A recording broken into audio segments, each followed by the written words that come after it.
This is Diving by Eve Ensler. When I was a child, I loved diving. Diving off, diving in, diving off high stone quarry walls, diving off high diving boards.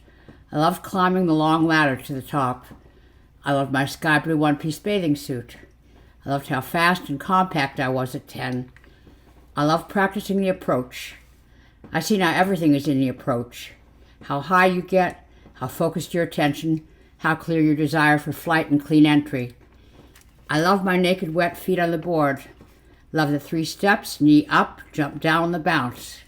Love flying through time and space. Loved altering my body in air. Loved moving with currents. Loved grace.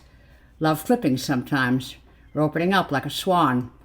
Loved entering the water without a trace. This happened very rarely. Loved the force of the dive, pushing me deeper, pushing me under. Loved getting out of the water and doing it all over again. Loved practicing. Loved coming out of the pool with my hair slicked back. Made me feel like a water animal. Loved the way the water dripped and fell out of my bathing suit when I walked back to the board. Loved wearing a sweatshirt when I practiced because it made me feel brave. Loved my diving instructor. He was handsome and angular. His name was Jake. Then there was my father, and it all changed. He would sit in a deck chair by the pool. He called it observing me, like I was a storm brewing or some bacteria in a petri dish or something about to go bad. It made me nervous, him sitting there, smoking Lucky Strikes and observing me. It changed the nature of what I was doing, made me aware of myself, made me afraid, made me think about what he was thinking rather than just flying through space. After each dive, I would surface from the pool and he would give me a thumbs up or a thumbs down. Mostly it was thumbs down. He was so serious. I couldn't mess up. But I did, over and over. I began to dive for his love, for his approval. Not for the joy of the jump or the bounce or flying through space or making my body do new things. I began to sell my dives, began to see them as hard currency, things that could win my father's affection. It's where I learned to perform, high diving girl hooker tricks. Sometimes I would look at him and try to guess what he was thinking during the dive, and I would end up smashing my chest into the water. Sometimes I was so sure he hated what I was doing that I would ruin the dive before he could criticize me. On the rare occasion I got a thumbs up, I would usually quit for the day because I was so scared of failing after that. I lost the pleasure. I lost the privacy. I lost the discovery. I lost what was mine. I had to be someone. My dives had to be the greatest. I had to be better than anyone else. I wasn't diving anymore. I was racing. I was proving myself. I was trying to win. This became the trajectory of my life. Racing, not diving. Winning, not discovering. Proving, not learning. Conquering, not being. I think how much I've read that I did not read. Think how little I was able to learn. Information became currency. Know what you need to maintain security. Memorize facts in order to pass the exams. I think how many places I have traveled that I did not see.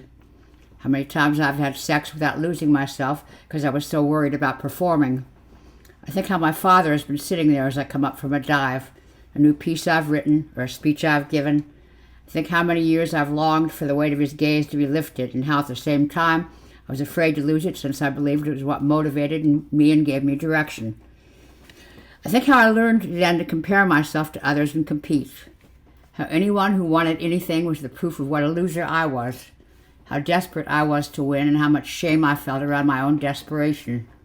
Losing became so unbearable that eventually I turned to alcohol and drugs so I could stop engaging or competing at all. But even as a drunk, I had to be the worst, had to be the craziest, had to push myself to the edge. That way I would be the most significant loser. I think how in the mad struggle to get where I thought I needed to go, I had no time or ability to ever be anywhere that I was.